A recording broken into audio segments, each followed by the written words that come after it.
Halleluuja, tere hommikust. Olge head, võtke istet. Tänu Jumalale ootamatuste eest ja muudatuste eest. Tänu Jumalale, et täna ei ole muusikuid siin.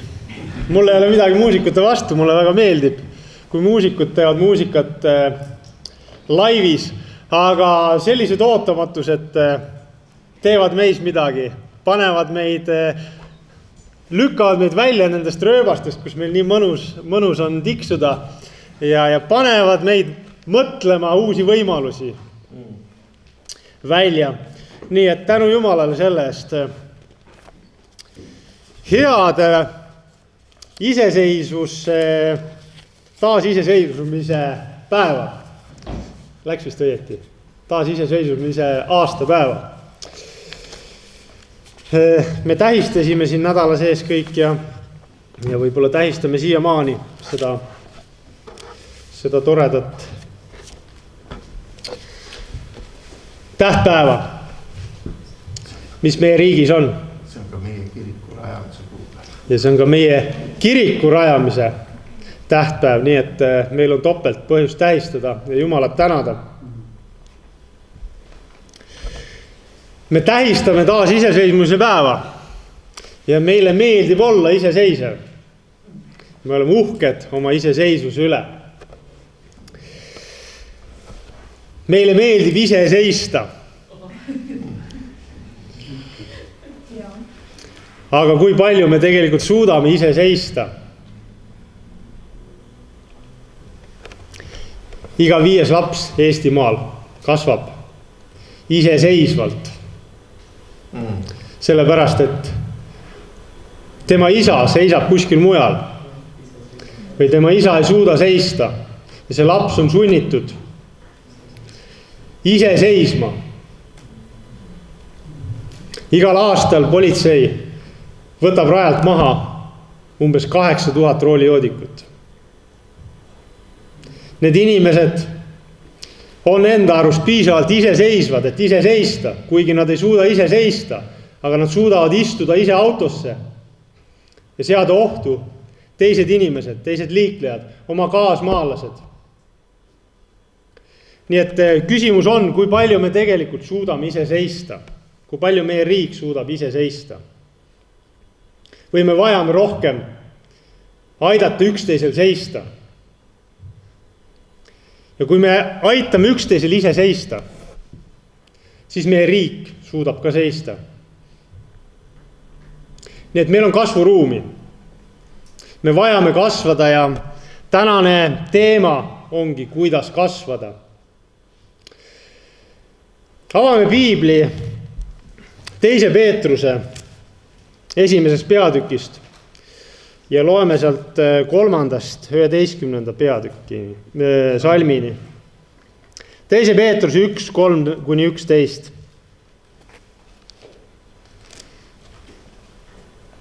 Teise Peetrus 1, 3-11.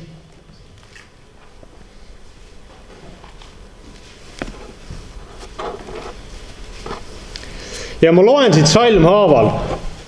Kõigepealt 3. salm siis. Tema jumalik vägi on meile kinkinud kõik, mis on vajalik eluks ja vagaduseks tema tundmise kaudu, kes meid on kutsunud oma enese kirkuse ja väärikusega. Piibel ütleb, et meile on kingitud kõik, mis on vajalik. Kõik vajalik eluks. Sul on kõik eeldused kasvamiseks. Jumal on võimaldanud sulle selle kõik oma tundmise kaudu. Jumala tundmises sul on kõik eeldused, võimalused kasvada. Edasi 4. peatükis. Sel viisil on meile kõigile kingitud kõige kallimad ja suuremad tõotused, et te nende kaudu võiksite põgeneda kaduvusest, mis valitseb maailmas himude tõttu ja saada jumaliku loomuse osaliseks. Sinu elul on eesmärk saada jumaliku loomuse osaliseks. Edasi 5. salmist. Just seepärast te peategi olema kõigiti valmis arendama oma usus voorust, voorusest tunnetust, tunnetuses kasinust, kasinuses kannatlikkust, kannatlikkuses vagadust, vagaduses vennalikkust, vennalikkuses armastust. See võtmesõna võiks olla siin arendama. Te peate olema kõigiti valmis arendama. Et saada jumaliku loomuse osaliseks ja põgeneda kaduvusest, vajad sa endas arendada teatud omadusi. Sinu areng väljendub nendes omadustes. Kasvamine on vajalik, et sa jõuaksid selle eesmärgini, mida Jumal sulle on tõotanud. Edasi 8. salmist. Sest kui teil seda kõike on ja veel rikkalikult, siis te ei jää laisaks ega viljatuks meie issanda Jeesuse Kristuse tundmises. Viljakus on Jumala tundmise tagajärg. Vaimulik viljakus tuleb Jumala tundmisest. Kui sa oled valmis kasvama ja endas neid omadusi arendama, siis sa kannad vilja. Kasvamise eesmärk on vilja kanda, mitte lihtsalt kasvada. Puu, mis lihtsalt kasvab, aga vilja ei kanna, see raiutakse maha. Kasvamine ilma vilja kandmata ei ole kasvamine, see on ruumi raiskamine. Edasi 9. peatükist. Kuid kellel seda pole, on pime ja lühinägelik. Ta on unustanud, et on puhastatud oma endistest pattudest. Need omadused, mis me 5. salmist lugesime, võimaldavad meil näha midagi, mida me ihulike silmadega ei näe. Me vajame arendada endas neid omadusi, sest muidu meie vaimulik nägemine nüristub. Ja me ei suuda näha oma vajadustest kaugemale, oma piiratud nägemisulatusest kaugemale. Edasi 10. salmist. Seepärast, vennad, olge veelgi innukamad kindlustama oma kutsumist ja äravalimist, sest kui te seda teete, ei väärata te iial.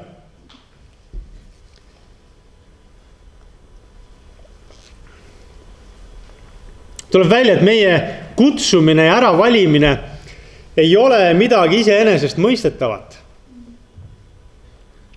Kui midagi on vaja kindlustada, siis järelikult seda on võimalik ka kaotada.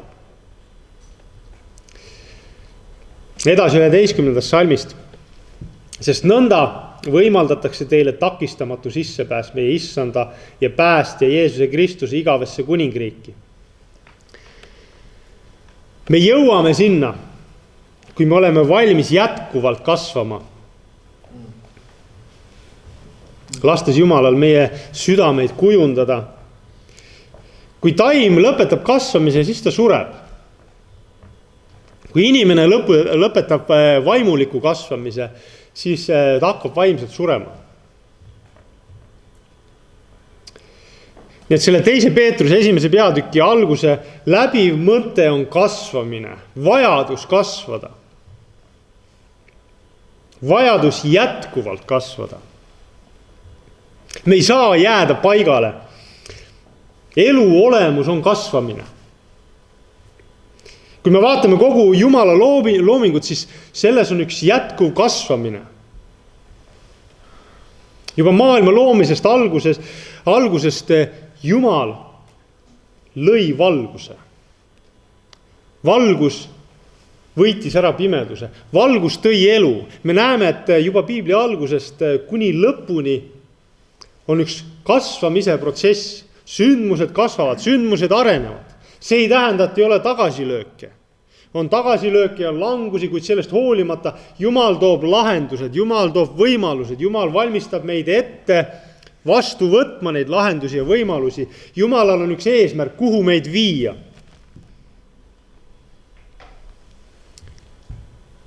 Jumal loob inimese, kelle ta paneb Eedeni aeda hooldama ja harima. Ja inimene eksib, inimene langeb pattu, aga Jumalal on juba lahendus, kuidas sellest patuhaardest vabaneda. Jumal valmistab ette inimesi selleks lahenduseks. Jumal saadab oma poja Jeesuse, kes on selleks lahenduseks. Jumal kõrvaldab patu, Jumal eraldab kurjuse pühadusest, nii nagu ta eraldas maailma loomise algusel valguse pimedusest. Jumal hävitab patu poolt rikutu ja loob uue taeva ja uue maa. Läbi kogu piibli on üks kasvamine, üks arenemine. Jumal on eluallikas ja elu ise loomustab kasvamine. Jumal on loonud koguduse, et kogudus kasvaks. Jumal on loonud sinu, et sa kasvaksid. Inimese ihu, hing ja vaim, see on üks tervik. Me oleme loodud selliselt, et meis kõigis on see. Meis on ihu, meis on hing, meis on vaim. See tähendab, et vaimulik kasvamine avaldab mõju ka sinu ihule ja hingele. Ja neid kolme ühendab üks omadus. See on suhtumine. Kui sa tahad kasvada, siis see eeldab teatud suhtumist. Me ei saa eraldada suhtumist ainult oma vaimu või ainult oma hinge või ainult oma ihu jaoks. Suhtumine puudutab neid kõike kolme valdkonda. Kui sa oled järjekindel, siis sa oled järjekindel nii oma ihu, hinge kui vaimu suhtes. Kui sa oled allaandja, siis sa oled allaandja nii oma ihu, hinge kui vaimu suhtes. Kui sa oled distsiplineeritud, siis sa distsiplineerid nii oma ihu, hinge kui vaimu. See, kuidas sa kohtled oma ihu, avaldab mõju sinu vaimule. Ihulik lodevus laastab vaimu. Usun, me oleme seda märganud. Ja samamoodi vastupidi, vaimulik lodevus laastab ka ihu. Aga ihu distsiplineerimine ehitab ka vaimu. Ja see on üks põhjus, miks ma usun ka paljud teised teevad trenni. Sest trenn on midagi, mis distsiplineerib. See stimuleerib mind ennast distsiplineerima, ka vaimulikus mõttes. Ja see on meile üks kõigile kätte saadav vahend. Teha endale jõukohast trenni, distsiplineerida ennast tegema midagi. Ja hea enesetunne, hea füüsiline vorm, see tuleb peale selle veel. See on kõik boonus sinna juurde. Aga see teeb sinu sees midagi. See distsiplineerib ka sinu vaimu. Me kujundame sellega enda suhtumist. Sinu suhtumine määrab sinu kasvu jõulisuse või ka sinu jõuetuse. Nii füüsilisel, hingelisel kui ka vaimulikul tasandil. Ja kõik järgnev, mida me täna ka siin kuuleme, see kõik puudutab suhtumist. Nüüd, kuidas siis kasvada? 1. Korintuse 9:24-27 Paulus kirjutab siin niimoodi. 1. Korintuse 9:24-27 Eks te tea, et kes võidu jooksevad, need jooksevad küll kõik, kuigi auhinna saab ainult üks. Jookske nõnda, et teie selle saate. Ent iga võistleja on kasin kõiges. Nemad küll selleks, et saada närtsivat pärga, aga meie, et saada närtsimatut. Sellepärast ma jooksen, aga mitte nagu pimesi. Ma võitlen, aga mitte nagu tuult pekstes, vaid ma löön oma ihu ja teen ta oma orjaks, et muille jutlustades ma ise ei muutuks väärituks. Amen.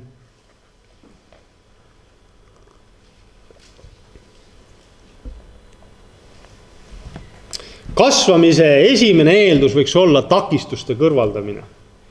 Kõrvalda takistused. Nii kui Paulus ütleb siin kirjakohas, iga võistleja on kasin kõiges. Ja kasinus tähendab millestki loobumist. Ma olen ehitaja, kuigi ma täna enam ehitajana leiba ei teeni, siis minu mõtlemine on ikka selline ehitaja mõtlemine. Ja selleks, et midagi on vaja, midagi hakata ehitama, selleks on vaja kõigepealt plats puhtaks lüüa. On vaja mingisugune kord lüüa majja. Ja panna teatud asjad kõrvaldada ja teatud asjad panna oma õigetele kohtadele. Ja siis saab sealt edasi minema hakata. Ja nii on kõigis eluvaldkondades. Me vajame luua kõigepealt ühe korra oma ellu. Olla teatud asjades kasinad, teatud asjad üldse kõrvale panna. Millised võiks olla need peamised takistused, mis takistavad meie vaimuliku kasvu?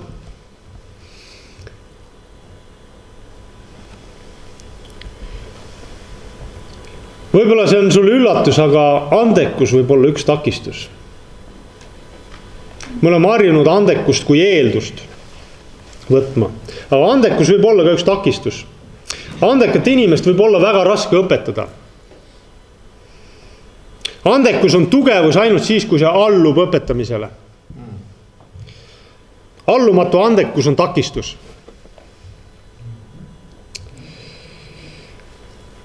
Teine takistus, jällegi edu. Edu on ka midagi positiivsest, aga edu ei õpeta palju. Edu on vajalik, edu annab enesekindluse suuremalt mõelda. Aga edu võib muuta uhkeks. Edu võib luua illusiooni, et me oleme juba kohale jõudnud.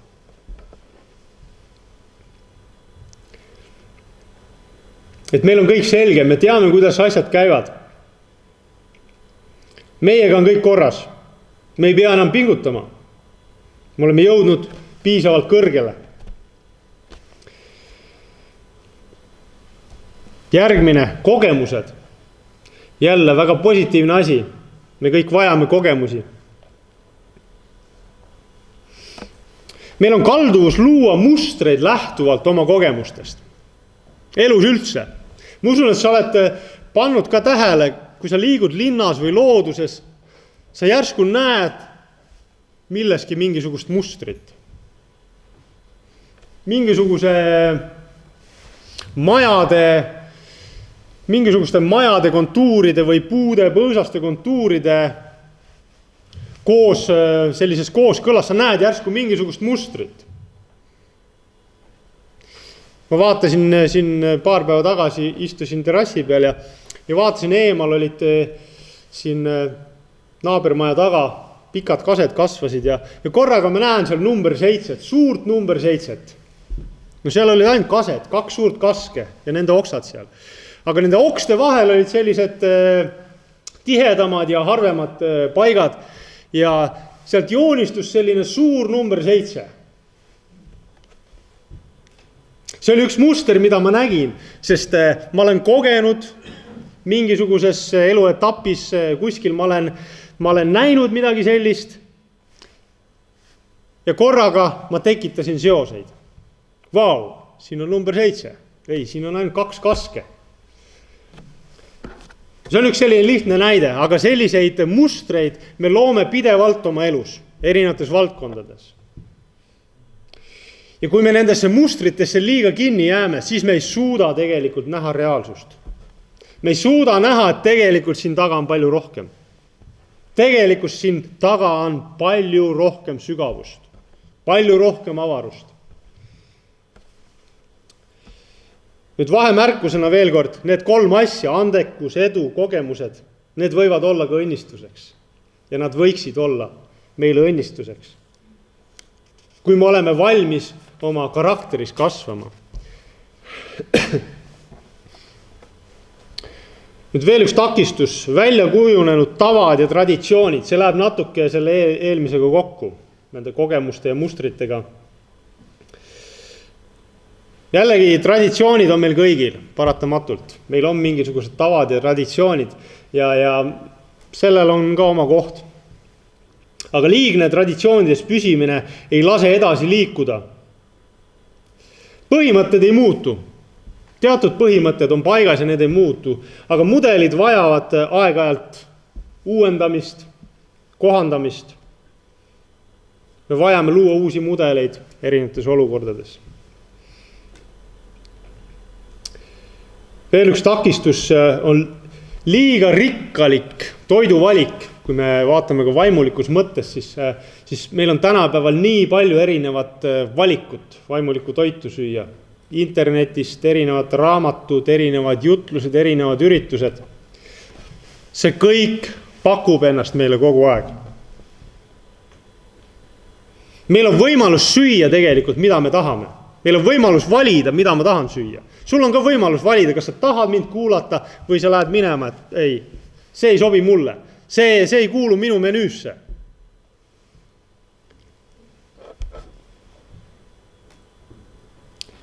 Meil on võimalus süüa tänapäeval, mida me tahame. Kas me sööme seda, mida me tahame, või me sööme seda, mida me vajame? Ma tunnistan teile, mul on üks nõrkus. See nõrkus on hea šokolaadi vastu. Ja tegelikult see on üks konkreetne šokolaad. Ma ei hakka seda teile ütlema, et mitte teist kiusatust tekitada. Ja siis tavaliselt korra kuus, siis kui raha tuleb arvele, siis ma premeerin ennast ühe selle suure maailma parima šokolaadiga. Ja vahepeal isegi tihemini kui korra kuus ma premeerin ennast selle maailma parima šokolaadiga. Ja vahepeal isegi natuke liiga tihti. Ma ei vaja seda nii tihti, kui ma seda tarbin ja ma olen püüdnud ennast parandada selles osas. Ma ei vaja süüa iga päev šokolaadi. Ma vajan iga päev vitamiine, proteiine, süsivesikuid, et saada piisavalt energiat, et mu keha toimiks. Ja samamoodi vaimuliku toiduga ka. Me peame vaatama, mida me sööme. Me peame tegema valikuid. Mitte lihtsalt ahmima endale sisse kõike, mis ükskõik kust kanalitest tuleb. Ja veel üks takistus on patuarmastus.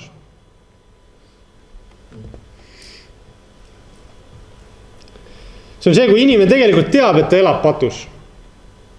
Et ta peab oma elus korrektuure tegema, aga ta armastab oma eluviisi nii palju, et kuidagi see teadmine, see niimoodi vaikselt haihtub kuhugi ära.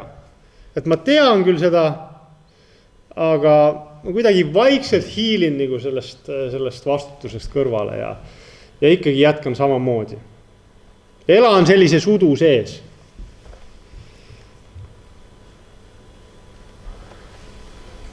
Inimene ei lase Jumalal ja Jumala sõnal ja korrigeerimisel oma südamesse jõuda. Ja see on väga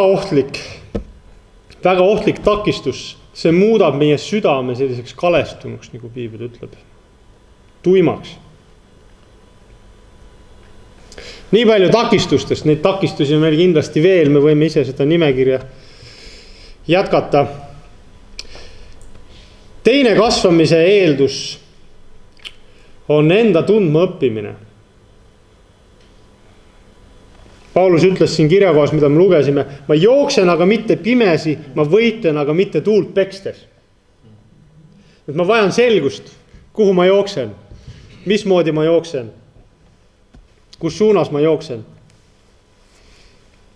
John Maxwell on öeldud, to grow yourself, you must know yourself. Ehk siis selleks, et ennast kasvatada, sa pead ennast tundma.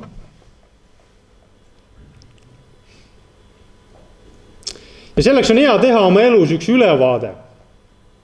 Kõigepealt ole enda vastu aus. Ja mida tähendab olla ise enda vastu aus? Kõigepealt tunnistada enda ebatäiuslikkust. Tunnistada, et ma tegelikult ei ole iseseisev. Ükskõik, mis sinu elus on, ükskõik, mida sa oled oma elus saavutanud, see, et sa üldse oled olemas, kaasa arvatud. Kõik on tänu kellegile. See ei tähenda, et sa ise ei ole üldse pidanud vaeva nägema, et su enda panus midagi väärt ei ole. Aga sa ei oleks ise mitte kunagi jõudnud siia, kus sa täna oled, kui sinu elus ei oleks olnud inimesi, kes on aidanud sul seista, kes on aidanud sul püsti tõusta, kes on õpetanud sind seisma.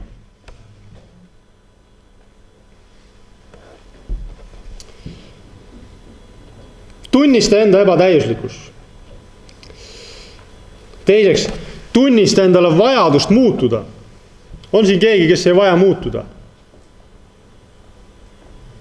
Õnneks ei ole. Muidu minu järgmine küsimus oleks, et miks sa oled siin? Me kõik vajame muutuda ja me vajame seda tunnistada endale. Ma vajan muutuda. Ja siia otsa sobib väga hästi võtta vastu objektiivset kriitikat. See on ebameeldiv. Kui keegi keegi juhib meie tähelepanu millelegi ebameeldivale, mõnele meie nõrkusele, siis esimene meie reaktsioon on alati käed vastu lükata. Ei, sa eksid.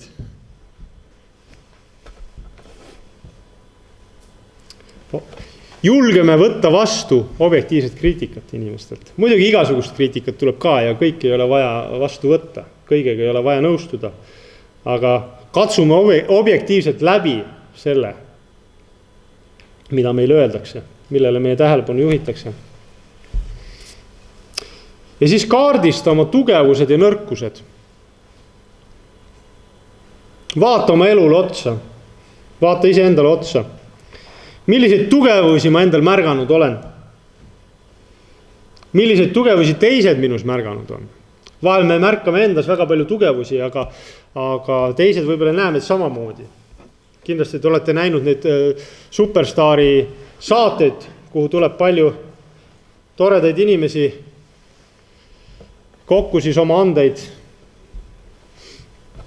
Eesti rahvaga jagama ja seal on alati ka selliseid inimesi, kes ei mõista, et teised nende andeid kuidagi ei hinda nagu piisavalt kõrgelt. Et meie enda arusaamine või see, kuidas me ise ennast näeme, alati ei ole objektiivne ja selleks on väga oluline ka pöörata tähelepanu sellele, kuidas teised meid näevad. Milliseid tugevusi teised meis näevad ja milliseid tugevusi teised meis ei näe. Ja millistesse tegevusvaldkondadesse mind on kaasatud, see ütleb ka väga palju. Et tõenäoliselt, kui ma üldse viisi ei pea, siis mind ka siia teenistusse siia ei kaasata. Ma saan ülistada ilusti siin koos kogudusega, aga mind ei kaasata võib-olla ülistusjuhiks siis tõenäoliselt. Ja nii edasi. Milliste teemade puhul küsitakse minult nõu, minu arvamust. Ka jällegi, inimesed ei tule minu juurde nõu küsima selles valdkonnas, kus ma ei ole pädev üldiselt.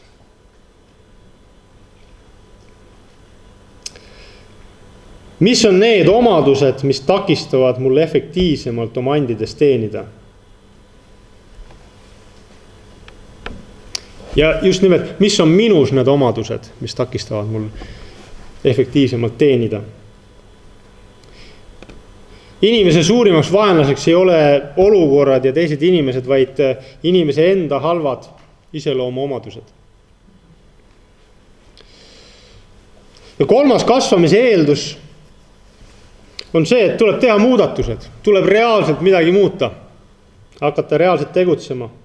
Ja Paulus ütleb siin kirjakohas, kus me lugesime, ma löön oma ihu ja teen ta oma orjaks. Kui midagi ei muutu, siis midagi ei muutu. Nii lihtne see ongi. Muutused tulevad siis, kui midagi hakkab muutuma, kui me otsustame midagi muuta.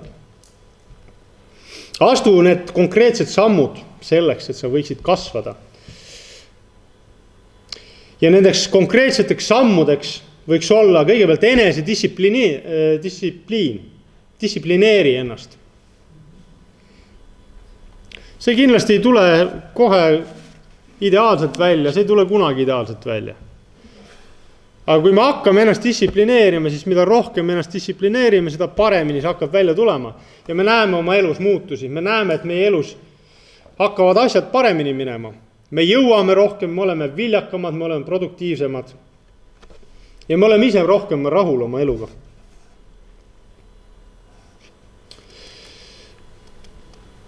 Teine muudatus, tegele oma tugevuste arendamisega. Sa ei jõua kunagi oma nõrkusi arendada nii kaugele kui oma tugevusi. Ja sellepärast keskendu eelkõige oma tugevustele. Arendu oma tugevusi. Tegele teadlikult takistuste kõrvaldamisega. Ja ma ei pea silmas siin oma nõrkade andide tugevaks treenimist, nagu ma just ütlesin ka, et sellel ei ole mõtet liiga palju energiat kulutada. vaid eelkõige ma pean silmas halbadest harjumustest vabanemist. Need on meie kõige suuremad takistused. Halbadest harjumustest vabanemine.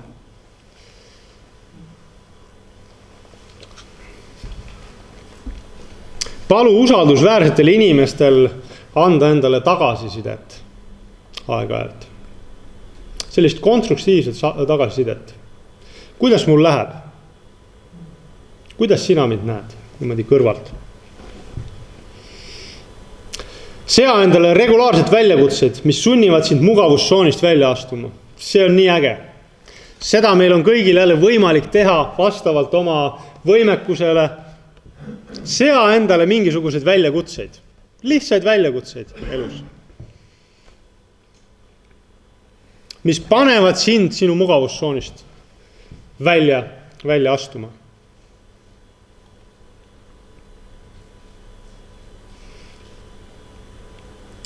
Otsust olla õppija. See tähendab, et ole treenitava ja korrigeeritava südamehoiakuga. Püüa kõigest ja kõigilt midagi õppida. Nikolai Rütkinen kunagi ütles väga hästi, et me saame valida, kellena me seda inimest, kellega me suhtleme, kellena me teda võtame.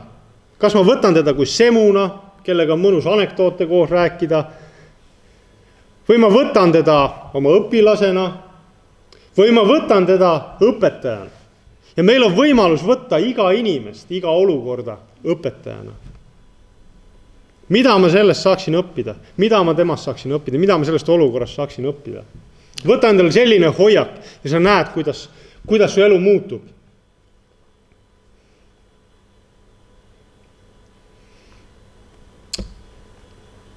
Ja viimaseks, ole püsiv, ole ustav ja järjekindel.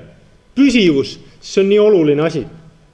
Ole asjade lõpule viia, ole inimene, kelle peale saab kindel olla. Jumal otsib ka ustavaid. Jumal ütleb, et ustavus on suurim kui ükski ohver. Ole ustav, ole see, kelle peale saab alati kindel olla. Kui tema midagi lubab, siis ta teeb selle kindlasti ära. Kui tema lubab kohale tulla, siis ta on kohal. Kui tema võtab vastutuse, siis ta kannab seda vastutust lõpuni. Ole see kapten, kes viimasena lahkub laevast ja kui on vajadus, siis ta ei lahku kunagi laevast. Klammerdub sinna rooli külge ja läheb lõpuni. Et teisi inimesi kanda, et teisi inimesi päästa, et teisi inimesi edasi viia.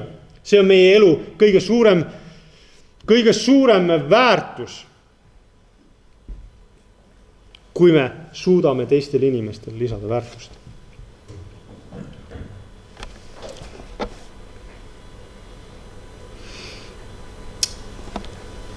Ja väga oluline on väärtustada seda teekonda, millel me kõik oleme. Miks see oluline on? Kõigepealt see on oluline sellepärast, et sa ei väsiks kasvamast. Kui me ei väärtusta, kui me hinda, kui me ei naudi üldse seda teekonda, siis see teekond on väga selline, väga väsitav ja väga kaua ei jõua sellist teekonda jätkata. Aga teekonna väärtustamine muudab su elu palju elamisväärsemaks, palju põnevamaks, palju rahuldust pakkuvamaks. Ja nii sa õpid märkama igapäevaseid väikeseid saavutusi, mida meil iga päev on. Ja suurte saavutuste kujunemist. Sa võid nautida juba seda, kui sa näed, et midagi suurt hakkab kujunema, vaikselt hakkab esile tulema. Sa juba oled sellega kaasas, see juba innustab sind.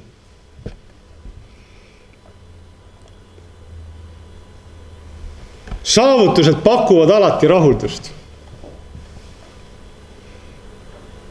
Ja saavutused innustavad edasi minema. Ja sellepärast on oluline märgata seda kõike. Ka neid pisikesi saavutusi.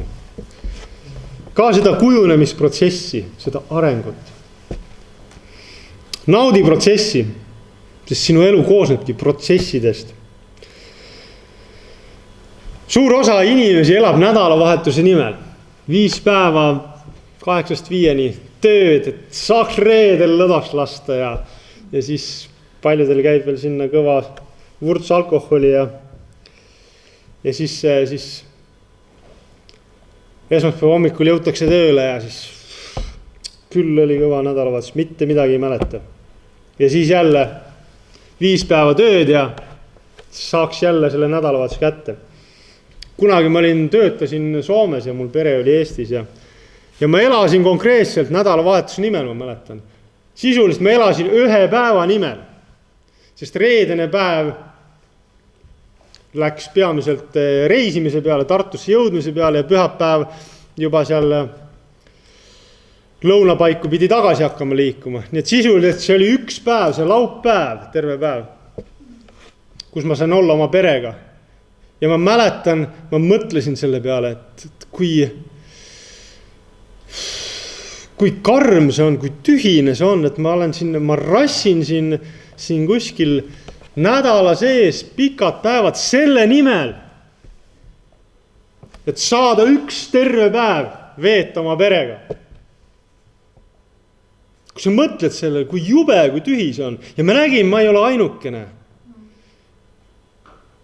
Laeva peal ma nägin 10 ja 100 teisi eestlasi, kes mõtlesid täpselt samamoodi.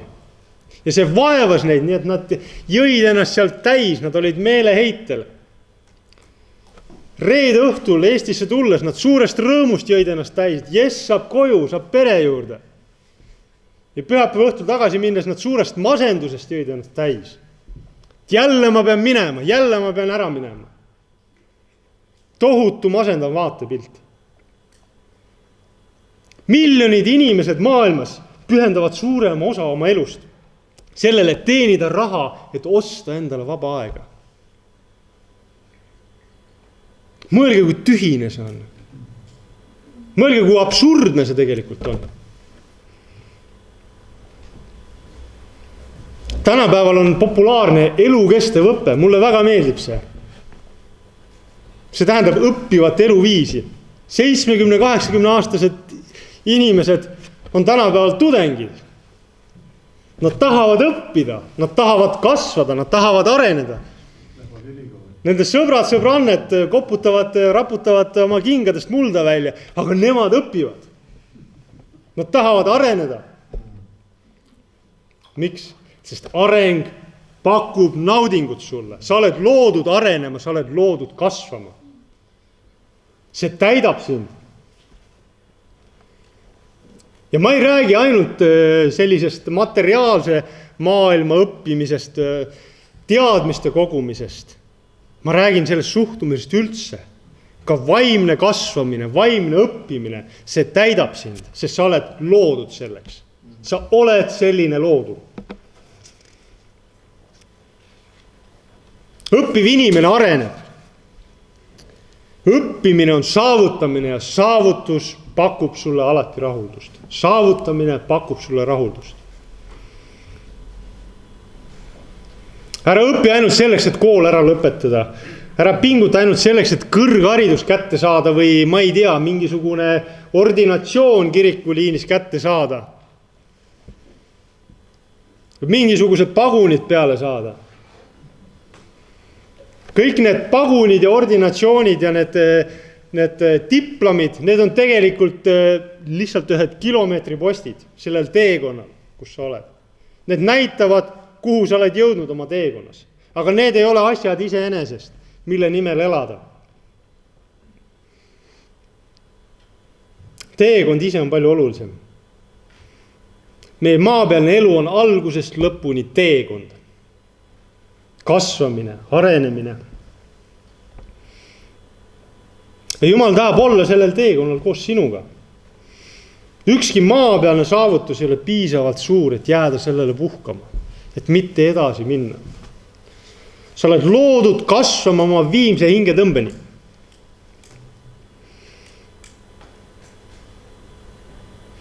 Ja ma tahaks kokku võtta selle viimase punktini, panusta oma inimestesse. Panusta oma inimestesse.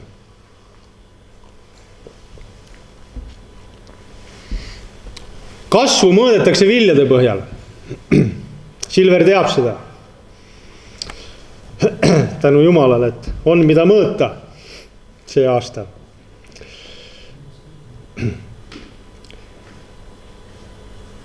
Sinu kasvamise parimaks indikaatoriks on inimesed sinu ümber. Sinu inimesed nii-öelda, need, kelle keskele Jumal sind on pannud. Kuidas sa mõjutad inimesi enda ümber? Kas sa panustad järjepidevalt kellegi kasvamisse? On sul mingisugused võtmeinimesed, kellesse sa eriliselt panustad? Kuidas need inimesed kasvavad, kellesse sa panustad? Kuidas sa näed oma inimesi? Kas sa näed neid lihtsalt inimestena, kes võiks potentsiaalselt mingisuguse töö ära teha?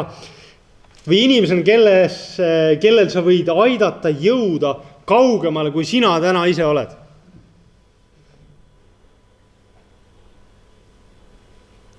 On sul üldse alandlikkus selliselt mõelda? Et sa tahad, et keegi jooks kaugemale kui sina?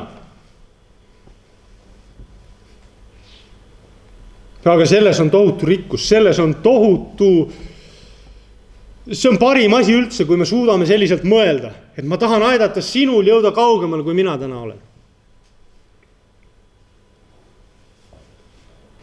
Mida rohkem sa lisad väärtust inimestele enda ümber, seda väärtuslikumaks ja viljakamaks sa ise muutud.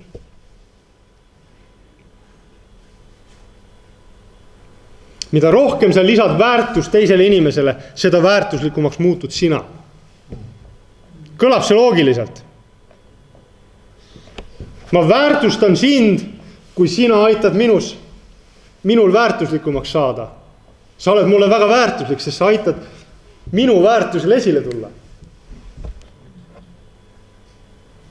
Kes ei tahaks sellise inimese seltskonnas olla, kes aitab sinul väärtuslikumaks saada, sinu potentsiaalil esile tulla.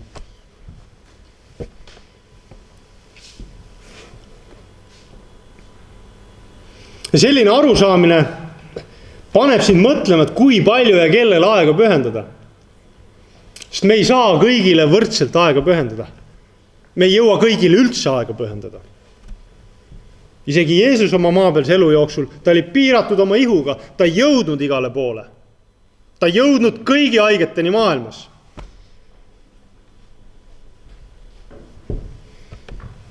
Ja meie samamoodi, me oleme piiratud. Ja sellepärast on oluline mõelda, kuidas me oma aega kasutame, kellele me pühendame oma aega eriliselt.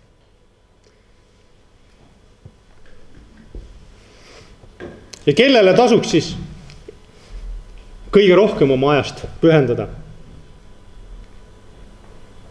Panusta kõige rohkem aega neisse, kes on omakorda valmis kellessegi panustama.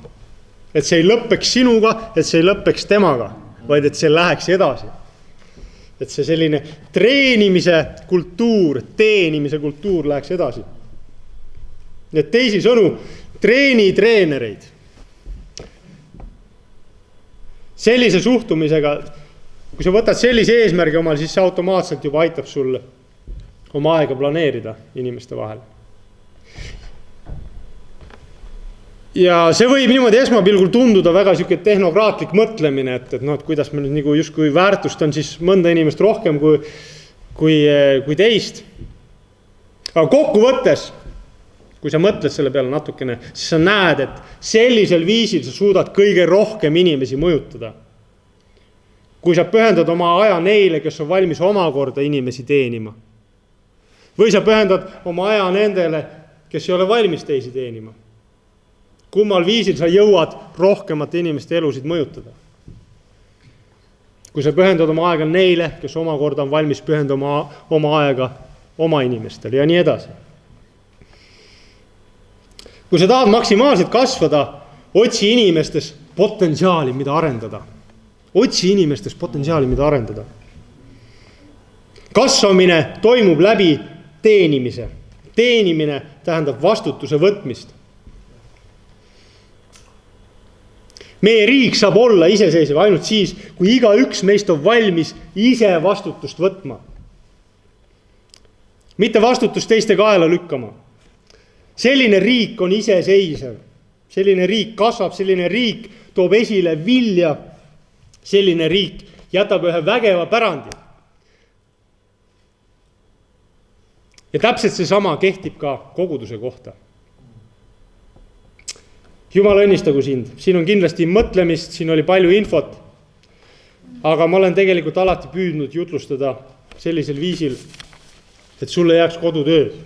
Et sa mõtleksid selle üle, et sa kuulaksid selle uuesti üle.